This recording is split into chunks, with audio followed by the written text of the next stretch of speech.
أو كصيب من السماء فيه ظلمات ورعد وبرق يجعلون أصابعهم في آذانهم من الصواعق حذر الموت والله محيط بالكافرين۔ سامعین محترم، سورہ بقرہ کا درس چل رہا تھا۔ اس سورہ مبارکہ میں ابتداء اللہ رب العزت نے قرآن مجید کی طرف ترغیب دی کہ یہ کامل کتاب ہے، مکمل کتاب ہے، اس میں کسی طرح کے شک کی گنجائش نہیں ہے۔ اس کے بعد قرآن کے پیغام کو ماننے اور نہ ماننے کے اعتبار سے 3 فرقوں کا ذکر ہوا، جس میں سے ایک خوش نصیب فرقہ مومنین متقین کا تھا، جس کا تذکرہ ابتداءً ہوا، اور دوسرے نمبر پہ وہ بد نصیب لوگ جنہوں نے ظاہراً باطناً قرآن کے پیغام کو ٹھکرایا اور اس کا انکار کیا۔ تیسرے نمبر پہ وہ لوگ تھے جو ظاہراً تو ایمان کا دعویٰ کر رہے تھے اور دل میں ان کا ایمان نہیں تھا، جنہیں منافقین کہا جاتا ہے۔ تو منافقین کا تذکرہ کئی دروس میں اس سے پہلے ان کی قباحتیں بیان کی جا رہی تھی، جس کا خلاصہ یہ ہے منافق ایک اعتقادی ہوتا ہے اور ایک عملی ہوتا ہے۔ آپ صلی اللہ علیہ وسلم کے زمانے میں جو منافقین تھے وہ اعتقادی منافق تھے، عقیدے کے اعتبار سے منافق تھے، اور وہ کافروں میں بدترین کافر۔ اور دوسرا عملی منافق، جس کے بارے میں آپ صلی اللہ علیہ وسلم نے فرمایا کہ جو بندہ اپنے آخرت کے بجائے دنیا کو زیادہ ترجیح دے وہ منافق عملی کہلاتا ہے۔ اور چند علامتیں بھی آپ صلی اللہ علیہ وسلم نے مختلف روایات میں منافق کی بیان کی کہ جو جب آپ اس کے پاس کوئی امانت رکھی جائے وہ خیانت کرتا ہے، اور جب بولتا ہے تو جھوٹ بولتا ہے، اور جب کہیں اس کا جھگڑا کسی کے ساتھ ہو جائے تو گال گلوچ کرتا ہے، اور اسی طرح علم اور یقین کے باوجود عمل نہیں کرتا تو وہ منافق عملی کہلاتا ہے۔ اسی طرح حکومتی سطح پہ بھی اگر دیکھا جائے تو یہ یعنی کہ حکومتی سطح پہ بھی نفاق پایا جاتا ہے، اعلان کسی اور کا ہو رہا ہے اور عملی جامہ کسی اور کو دیا جا رہا ہے۔ اعلان ہو رہا ہے یعنی کہ شرعی احکام کا، اور عمل انگریز کے قانون پہ ہو رہا ہے۔ اسی طرح تعلیم میں نفاق ہے، تعلیم میں کہہ رہے ہیں کہ اسلامی تعلیم ہو اور ساتھ انگریزی تعلیم ہو، مخلوط ہو، مکس ہو، حالانکہ قرآن کی تعلیم یہ خالص اصلاح ہے، اور انگریز کی تعلیم، انگریز کے قوانین یہ خالص فساد ہے۔ فساد اور اصلاح یہ آپس میں جمع نہیں ہو سکتے۔ اصلاح صرف اللہ رب العزت کے یعنی بتائے ہوئے احکام میں۔ تو جو اعتقادی منافقین تھے ان کی اللہ رب العزت نے مثال کے ذریعے وضاحت کی۔ پچھلے درس میں ان لوگوں کی مثال تھی، ان منافقین کی تھی جو ظاہراً ایمان کا اظہار کرتے تھے اور دل میں پکے کافر تھے، وہ کفر پہ مطمئن تھے۔ ان لوگوں کی اللہ رب العزت نے مثال دی کہ ان کی مثال ایسی ہے کہ کسی بندے نے آگ جلائی روشنی کے لیے، اور جب آس پاس اس کی روشنی ہو گئی اللہ رب العزت نے روشنی اٹھا دی، وہ اندھیرے میں رہ گیا۔ مطلب یہ تھا کہ ان لوگوں نے اظہار ایمان کے ساتھ ایک روشنی اپنے لیے فائدہ اٹھایا دنیا کے اعتبار سے، لیکن جب موت آئی تو اندھیرے میں چلے گئے، ان کا جو ظاہری ایمان تھا ان کا کوئی کام نہیں آیا۔ اور دوسرا قسم منافقین کا جو تردد میں تھا، زبان سے ایمان کا اظہار کرتے تھے اور دل میں ان کا تردد تھا۔ کبھی ان کا خیال آ جاتا کہ ہمیں یہ اسلام قبول کرنا چاہیے، جب وہ اس ارادہ کر لیتے پھر دنیا کے جو اغراض ہیں، جو مقاصد ان کے، ان پہ نظر پڑتی تو یہ پیچھے ہٹ جاتے۔ دنیا کے عارضی فائدے کے خاطر وہ ایمان نہیں لا سکے۔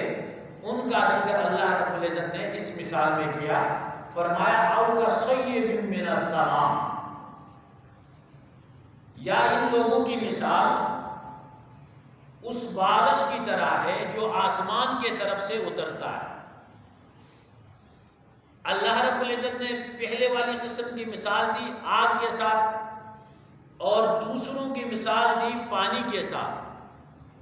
یہ آگ اور پانی یہ انسان کی بنیادی ضرورت ہے، اس کے بغیر انسان زندگی نہیں گزار سکتا ہے، لیکن یہ پانی اور آگ اگر حد اعتدال سے تجاوز کر جائے تو یہ نقصان بھی پہنچ جاتا ہے۔ اسی طرح یہ قرآن اعتدال کے ساتھ اگر بندہ اسے تسلیم کر لے، اس کے پیغام کو اپنائے تو اس کے لیے یہ مفید ہے، فائدہ پہنچاتا ہے، دونوں جہانوں میں اسے کامیابی دیتا ہے۔ لیکن کوئی بندہ اس میں تجاوز کرے گا، قرآن سے تجاوز کرے گا، تو اس صورت میں یہ قرآن اس کے لیے وبال جان بن جائے گا۔ اس لیے اللہ رب العزت نے قرآن مجید میں قرآن کی جو مثال دی ہے، قرآن کی جو تشبیہ دی ہے، کبھی آگ کے ساتھ اور کبھی پانی کے ساتھ، تو یہاں پانی کے ساتھ تشبیہ دی، کصیب من السماء، ان بارش والوں کی طرح ہے یہ لوگ جو آسمان کی طرف سے برستا ہے، بادلوں سے برستا ہے، فیہ ظلمات، اس میں اندھیرے ہیں۔ بادل جب چھا جاتے ہیں، سورج اس میں ڈوب جاتا ہے تو اندھیرا چھا جاتا ہے، اور اگر رات ہو تو وہ بہت اندھیرا ہو جاتا ہے۔ فرمایا کہ اس میں اندھیرے ہیں، وَرَعْدٌ، اور اس میں کڑک بھی ہے، وَبَرْقٌ، اور اس میں بجلی بھی چمکتی ہے، يَجْعَلُونَ أَصَابِعَهُمْ، یہ لوگ اپنے انگلیوں کو ڈالتے ہیں، فی آذانہم، اپنے کانوں میں، اپنے کانوں میں ڈالتے ہیں، من الصواعق حذر الموت، من الصواعق، اس کڑک کے خوف سے کہیں ہم پہ موت واقع نہ ہو، ہم ہلاک نہ ہو جائے، اس خوف سے وہ انگلیاں اپنے کانوں میں ڈالتے ہیں۔ تو یہاں پہ اللہ نے مثال دی، بارش یہ بادل سے برستا ہے، اسی طرح قرآن بھی اوپر سے نازل ہوا ہے، اترا ہے۔ اب قرآن میں صواعق بھی ہیں اور اسی طرح ظلمات بھی ہیں۔ اس قرآن میں کفر شرک کی ظلمت کا بھی ذکر ہے، اندھیرے کا بھی ذکر ہے، اور اس میں جو گرج ہے، کڑک ہے، وہ وعید کا بھی ذکر ہے کہ جو بندہ کفر شرک اختیار کرے گا اس کے لیے جہنم کی سزا تیار کی گئی، اور اس میں بجلی کی چمک یعنی توحید کے دلائل بھی موجود ہیں۔ تو یہ لوگ جب کفر شرک کی جو ظلمات کا ذکر ہوتا ہے، اس پہ وعید کا عذاب کا ذکر ہوتا ہے، تو اپنے کانوں میں انگلیاں دیتے ہیں۔ جب آپ مسلمانوں کے لیے فائدے کا اس میں ذکر ہوتا ہے، روشنی ہو جاتی ہے، تھوڑے آگے بڑھتے ہیں، اسلام کی طرح آگے بڑھتے ہیں۔ ایک تو یہ، اور دوسرا یہ ہے کہ ظلمات اور رات سے مراد اسلام قبول کرنے کے بعد اسلام میں جو تکلیفیں اسے تعبیر کی گئی، جہاد کرنا پڑتا ہے، اپنی جان کی قربانی دینی پڑتی ہے، اپنے مال کی قربانی دینی پڑتی ہے، اولاد کی قربانی دینی پڑتی ہے، تو جب ایسے حالات آتے ہیں تو یہ پیچھے ہٹ جاتے ہیں، اور جب کوئی فائدہ اسلام میں دیکھتے ہیں تو پھر یہ آگے چلے جاتے ہیں، آگے بڑھتے ہیں۔ واللہ محیط بالکافرین، اور یہ لوگ جو اپنے انگلیوں کو کانوں میں دیتے ہیں موت کے خوف سے، تو یہ اس موت سے بچ نہیں سکتے۔ کانوں میں انگلیاں دینے سے، اللہ کے عذاب سے، موت سے یہ لوگ نہیں بچ سکتے ہیں۔ کیوں؟ واللہ محیط بالکافرین، اللہ رب العزت ان کفار کا احاطہ کیے ہوئے ہیں۔ اللہ رب العزت اپنے علم و قدرت کے ساتھ ان پہ احاطہ کیے ہوئے ہیں، یہ بچ نہیں سکتے اللہ کے عذاب سے۔ اور ان لوگوں نے اتنی نافرمانی کی، یکاد البرق یخطف ابصارہم، اللہ رب العزت نے ظاہری جو انعامات ان لوگوں پہ کیے، ان کو دیکھنے کی طاقت دی، سننے کی طاقت دی، اگر اللہ چاہتے تو اپنی اس نعمت کو واپس بھی لے سکتے ہیں۔ ان نافرمانیوں کی وجہ سے اللہ رب العزت جو انعامات دیے ہیں ان کو واپس بھی لے سکتے ہیں۔ فرمایا کہ قریب ہے یہ بجلی کی جو چمک ہے، یخطف ابصارہم، ان لوگوں کی نظروں کو اچک لے، کلما اضاء لہم مشوا فیہ، جب اس چمک سے تھوڑی سی روشنی ہو جاتی ہے تو یہ آگے چلتے۔ وَإِذَا أَظْلَمَ عَلَيْهِمْ قَامُوا، جب اندھیرا ہوتا ہے تو یہ کھڑے ہو جاتے۔ یعنی اسلام میں اگر ان کو کوئی فائدہ نظر آتا ہے تو یہ آگے بڑھتے، اگر ان کو کوئی تکلیف محسوس ہو، آگے کوئی خطرہ محسوس ہوتا ہے تو یہ کھڑے ہو جاتے، آگے نہیں بڑھتے۔ تو یہ ہے ان کا نفاق۔ اسی طرح کامل مومن کی بھی یہی علامت کہ وہ ہر حال میں اللہ رب العزت کے احکام پہ عمل کرے۔ لا یخافون لومۃ لائم، کسی ملامت کرنے والے کے ملامت سے اسے نہیں خوف کرنا چاہیے۔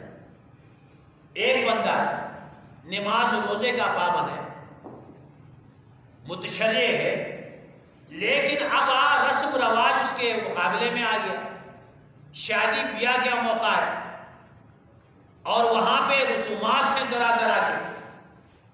اب اگر اس سے کوئی کہے کہ بھائی یہ تو قرآن کے خلاف ہے، یہ شریعت کے خلاف ہے، لیکن وہی صوم صلات کا پابند وہاں رک جائے گا، کیونکہ لوگ تانا دیں گے کہ اس نے اپنی شادی میں وہ تمام رسومات توڑ دی، تمام رشتہ داروں کو ناراض کیا۔ تو اس طرح کرنے سے کمال ایمان نہیں آتا۔ ایمان یہ ہے کوئی برا بھلا کہے، کوئی جانی تکلیف پہنچے، مالی تکلیف پہنچے، ہر حال میں اس پہ جلنا ہے۔ تو منافقین کیا کرتے؟ جب تھوڑا فائدہ محسوس کرتے آگے بڑھتے، اور جب ان کو نقصان محسوس کرتے، ظاہری تکلیف محسوس کرتے، تو یہ کھڑے ہو جاتے، آگے نہیں بڑھتے۔ وَلَوْ شَاءَ اللَّهُ لَذَهَبَ بِسَمْعِهِمْ وَأَبْصَارِهِمْ، اگر اللہ چاہتے تو ان کی جو سنوائی ہے، ان کی جو بینائی ہے، یہ سب اٹھا لیتے، لیکن اللہ رب العزت نے مہلت دی ہے۔ یہ اللہ کی طرف سے انعام ہے، یہ اللہ کر سکتے ہیں، لیکن گناہوں کے باوجود، نافرمانیوں کے باوجود اللہ رب العزت نے ان کو ڈھیل دی ہوئی ہے، اور یہ مشکل نہیں، ان اللہ علی کل شیء قدیر، یقیناً اللہ رب العزت ہر چیز پہ قدرت رکھتے ہیں۔ تو ان لوگوں نے ایمان کو اپنے ظاہری ایمان کو دنیا کے عارضی اور معمولی فائدے کے لیے استعمال کیا اور جو دائمی فائدہ تھا اسے ٹھکرا دیا۔ آپ صلی اللہ علیہ وسلم نے مومن کی مثال دی۔ مومن کی مثال اس پاکیزہ پودے کی طرح ہے جس کو پاکیزہ پانی دیا گیا ہو، پاکیزہ زمین پہ ہو، وہ بڑھتا ہے اور مضبوط ہوتا جاتا ہے۔ اور منافق کی مثال دی، فرمایا کہ منافق کی مثال جسم پہ نکلے ہوئے پھوڑے کی طرح ہے جس پہ خون اور پیپ بھرا ہوا ہوتا ہے۔ اور اس طرح فرمایا کہ انسان کا جو دل ہے، یہ دل کئی طرح کا ہوتا ہے۔ مسند احمد میں غالباً روایت ہے، فرمایا کہ ایک دل ہوتا ہے صاف شفاف، وہ مومن کا دل ہے، وہ توحید سے روشن ہوتا ہے، سنت کے ساتھ روشن ہوتا ہے، اس میں ظلمت نہیں ہوتی۔ اور دوسرا فرمایا کہ وہ دل ہے جو غلاف میں ہے، اغلف، غلاف کے اندر بن ہے اور اس غلاف کو اوپر سے سیا گیا، یہ ہے کافر کا دل۔ اس کو بالکل اسلام اور ایمان کا کسی طرح کا بو بھی اس کو نہیں لگا۔ اور تیسرا دل ہے معکوس، یعنی اوندھا دل، الٹا کیا ہوا دل، یہ دل ہے منافق کا۔ منافق نے ایمان کا، اسلام کا ذائقہ چکھا لیکن اس کو استعمال میں نہیں لایا، اس سے فائدہ نہیں اٹھایا۔ اور چوتھا دل فرمایا کہ چوتھا دل دوہرا دل، جس میں دو رخی ہو، وہ ہے مسلمان کا دل۔ وہ مسلمان جو اپنے اسلام میں، اپنے ایمان میں پکا نہیں، وہ اپنے دنیا کے مفاد کو آخرت کے مفاد سے ترجیح دیتا ہے، یہ دل اس ضعیف مسلمان کا ہوتا ہے۔ اور اس طرح دل کے حالات، مختلف حالات، آپ صلی اللہ علیہ وسلم نے فرمایا کہ دل زندہ ہوتا ہے، دل مردہ ہوتا ہے، دل صحت مند ہوتا ہے، دل بیمار ہوتا ہے۔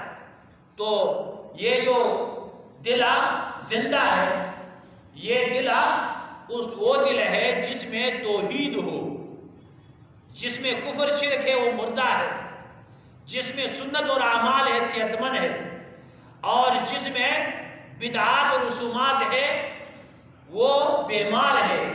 اور اسی طرح وہ سویا ہوا دل، بیدار دل، جس دل میں اللہ کا ذکر ہے، اللہ کی یاد ہے، وہ بیدار دل ہے۔ اور جو دل اللہ کی یاد سے قابل ہے وہ سویا ہوا دل۔ تو یہاں تک تیسرا فریقہ منافقین کی وضاحت مکمل ہوئی۔ آگے مطلقہ جو دعوت ہے عام انسانوں کے لیے، اس کا ذکر انشاءاللہ آئندہ درس میں کیا جائے گا۔ اللہ رب العزت ہمیں قرآن کو سمجھ کے عمل کی توفیق عطا فرمائے۔